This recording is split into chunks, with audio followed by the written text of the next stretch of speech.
there, legends, and welcome back to the second episode as we drive our Land Rover Defender across the world. This week we come into West Timor and catch a ferry over to Flores as we explore Indonesia and everything that it has to offer.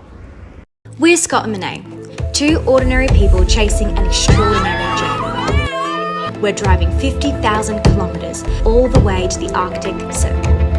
Our vehicle? A classic Land Rover Defender, rugged, stubborn and full of character.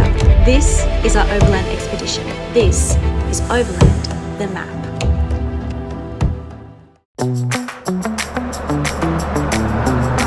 So we left yesterday from Dili. We're just about to get to the evening water now, so this is about to be our first land border crossing of the trip. So quite excited for that. Not sure what to expect. I've heard this is a fairly straightforward border crossing. So hopefully it all goes pretty smoothly.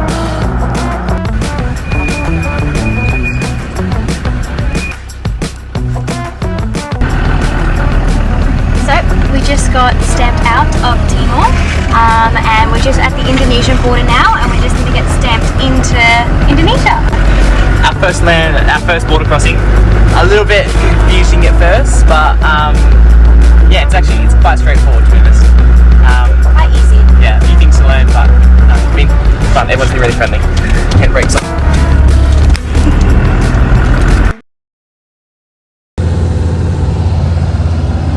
This is our first night in Indonesia. It is what's the time? 7:45. 7:45. We just found a campsite just before. It was really nice. The sun was setting, and we had some very lovely kids pay us a visit. And the sun had set. We were having dinner, and they just wouldn't leave us alone, which is so fine. But it did get to the point. It started off really sweet and friendly, and I got to the point that they were like jumping on the car, trying to open our doors, asking for money. yeah. And we'd given them lollipops earlier, and they wanted more lollipops, and they wanted money now. And I was trying to explain that we don't have a lot of money, and I gave them some coins that we had in the thing, and they would have maybe been like 7. They were so young and so cute. They really were. They were But innocent. they got full demanding, like wanting money. And they were climbing on the car and like just So trying we to were- open up all our doors, and we said, okay. And we kept No, like trying to we get them can't. away. Yeah, And we kept then- saying goodbye. And it got to the point that Goodbye. we just decided like pack up and we'll just move spot. Yeah. And as we were driving out, they were just chasing us They for were ages. chasing us. We are currently being chased by kids.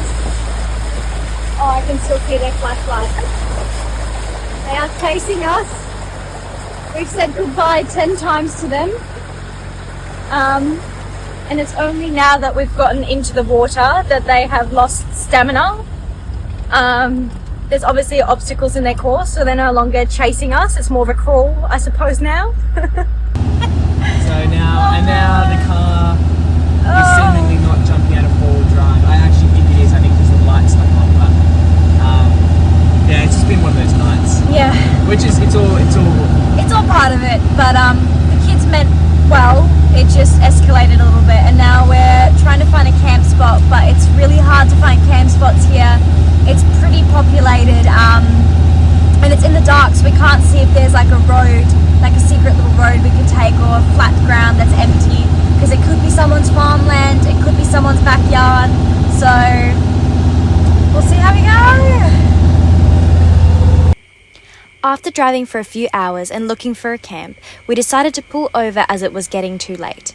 We drove to the local police station to ask if we could camp in their car park. They were super friendly and luckily allowed us to camp in front of the police station and watched over us overnight. It's morning. We've had a very subpar sleep. We need to get to a Wi-Fi so that we can get an eSIM. Living fast, so we set the pace. June bug, darling, couldn't be replaced. Underneath that moonlit sky, hey, we got lost in each other's eyes. Oh, June bug nights, electric thrills, 2 hearts racing, chasing the chills.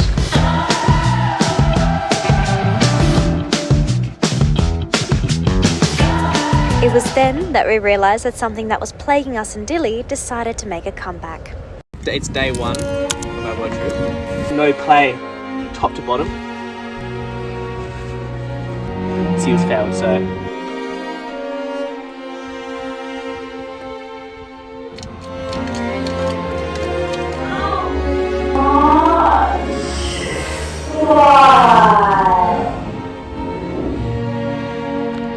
Leaking out. Bearings fail. It might not be worst case scenario. It might not be worst case scenario.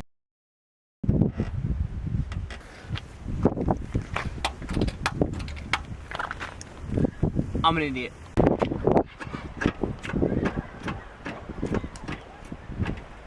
Not good. And no spare parts.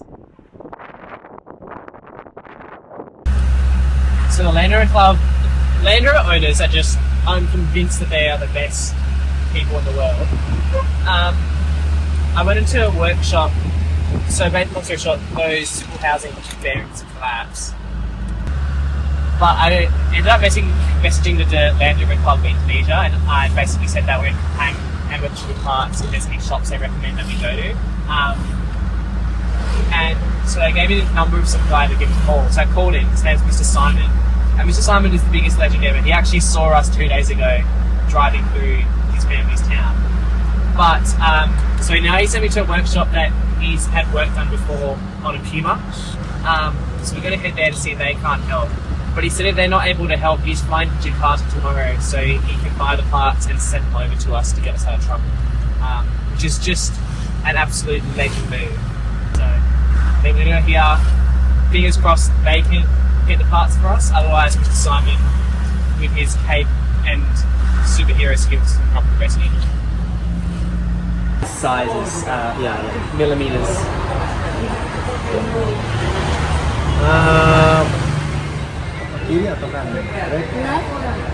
Right.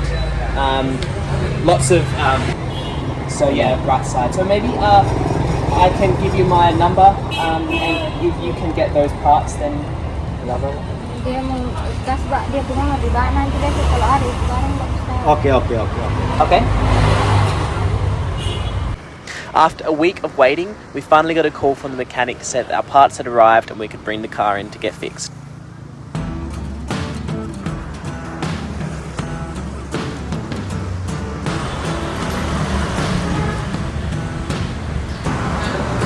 I replaced only maybe 15,000.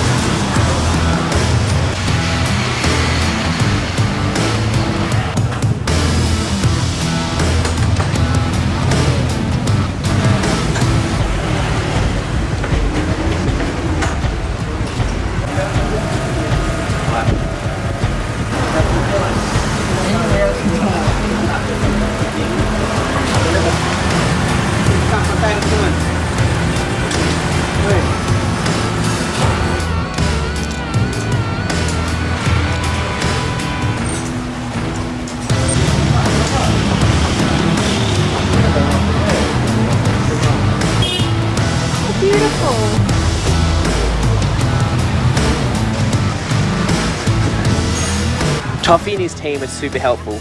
They told us about another Defender that had come into their workshop after having driven from France.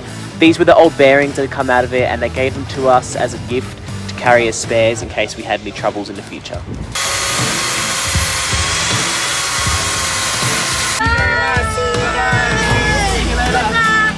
Thank you. We will.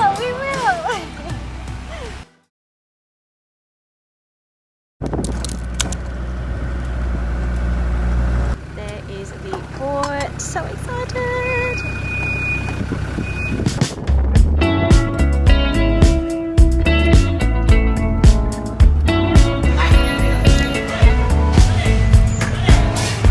Just at the port now, or the ferry, trying to figure out what we're meant to do.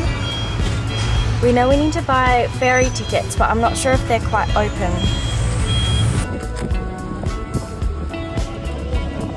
It's a lot of money. 2,050,000. That's 2.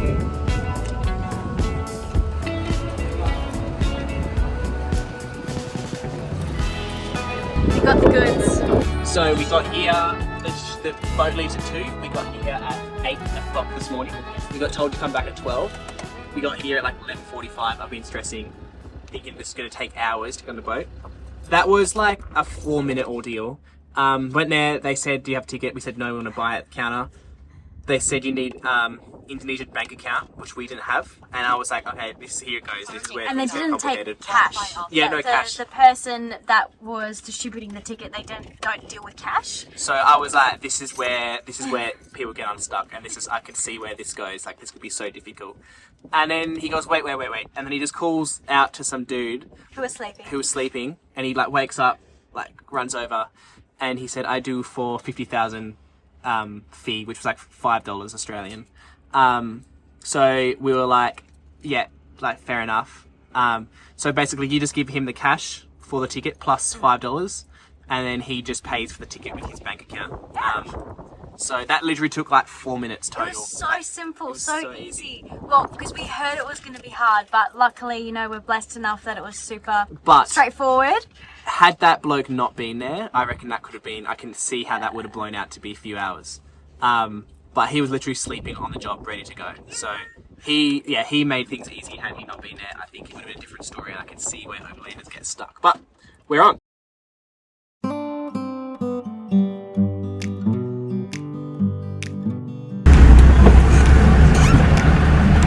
Our friend at the ferry just said that we can be on the back of the boat because it's less bumpy and less seawater spray comes in. So we're just parking on the side.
Just after 4 a.m. the following morning, we had a little knock on the window.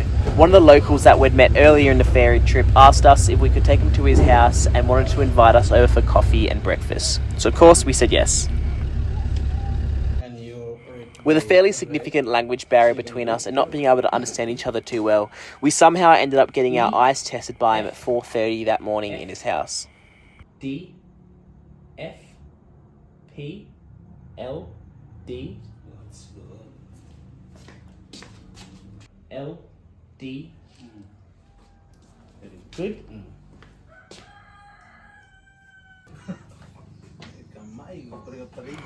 After confirming that our eyes do in fact still work, he took us over to his mother's house, where we met the rest of the family and got talking about their culture and learnt a bit more about their story. After a few hours of chatting, it was time for us to hit the road and start exploring Flores.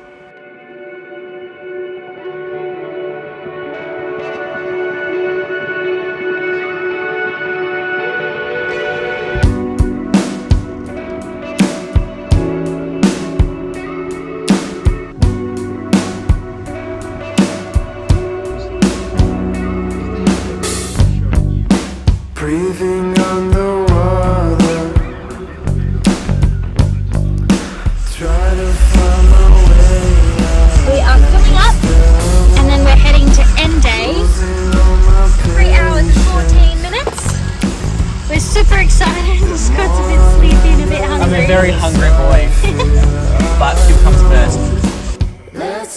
Flores Island, tucked in Indonesia's Lesser Sunda chain, is a place of volcanoes, waterfalls and winding coastal roads. The name means flowers in Portuguese, and the island really lives up to it, full of colour, culture and warmth. It's one of Indonesia's most unique islands, with something different around every turn. And of course, lots of windy roads.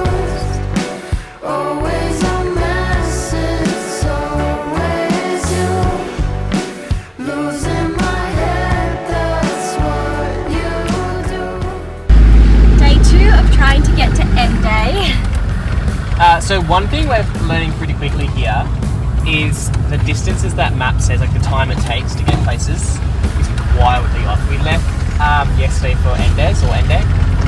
It said it was a 3.5 hour drive. We left at maybe like 10 o'clock in the morning, 11 o'clock. We drove to about 4 p.m. So five and a half hours. And we only did an hour and a half on the map. Just the roads are so slow and windy. And also lots of potholes and stuff, so you can't actually go very fast.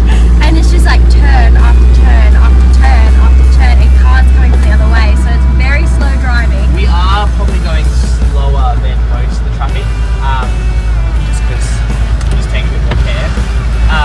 But it is still drastically off what the map's prediction is for how long it's been taking us. I mean, it's gorgeous driving, but an hour and a half is genuinely more than 4 hours. You can see here, like it's not the best road conditions.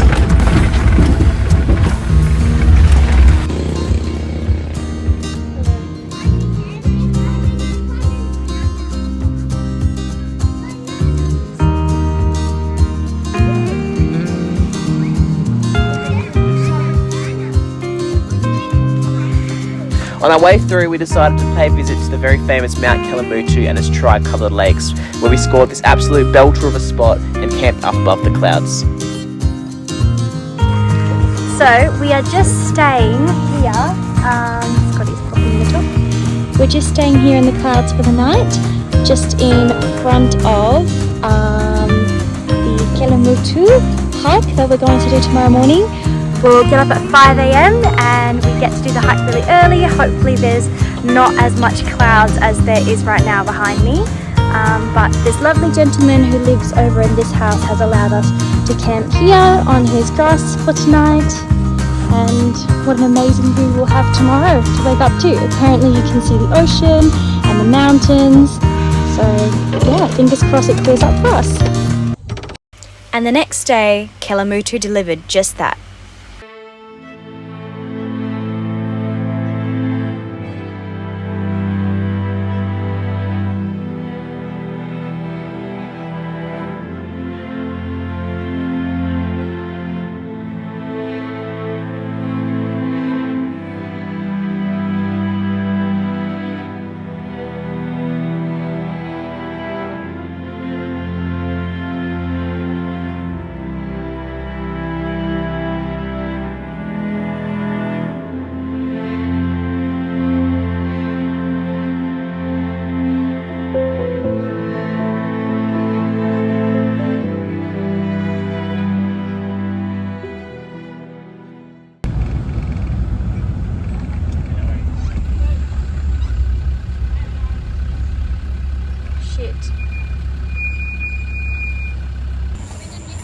We are 30 minutes from end day and we've hit a bit of a roadblock. So they opened this road at 10, 12, 3 and 5 apparently for 15 minutes.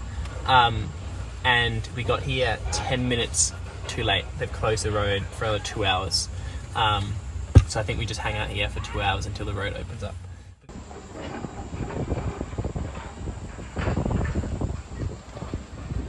What do you think? It's yum.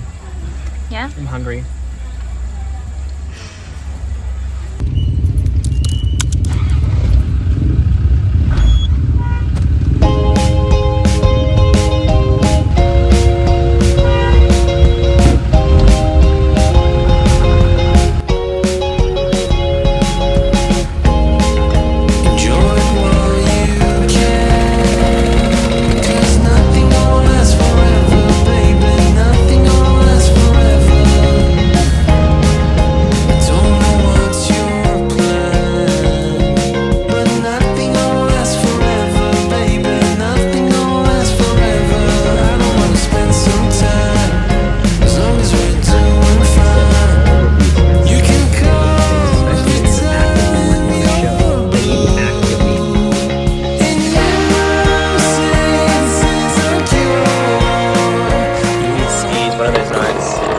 we drove all day. And then when it came time to find a camp, couldn't find anything.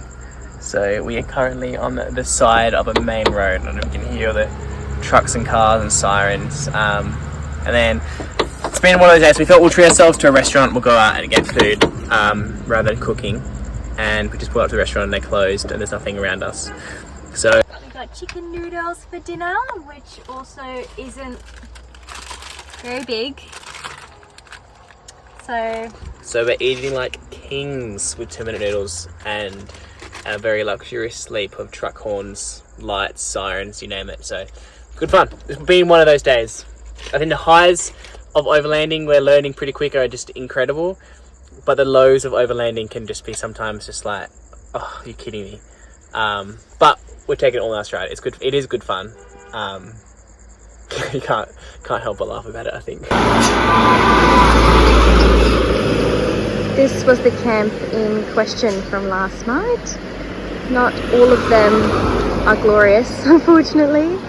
We found it when we were very tired, very hungry, but it did serve its purpose.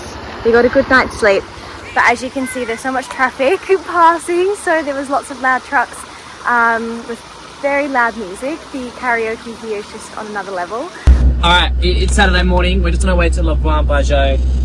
My sister Kate and her partner Waldo are coming in 2 days' time.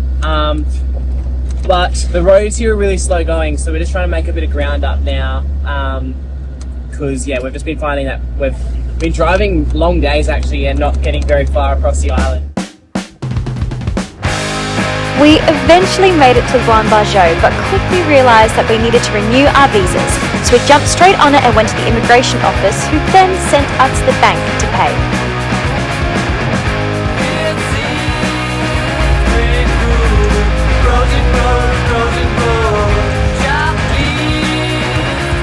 After being granted another 30 days in the country, we straight to the car wash for Camel's first bath since Australia. Car wash now. $6 for a full interior and exterior detail.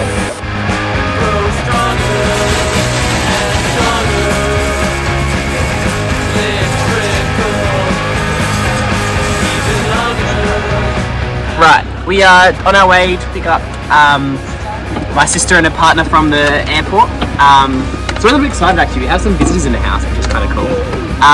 So I don't know how much we're going to be recording this week. Yeah, we're quite excited to have some family come and visit us. We're looking forward to catching up with them and seeing more of Flores. Yeah, so they're with us for about a week, which should be a lot of fun. We're looking forward to it.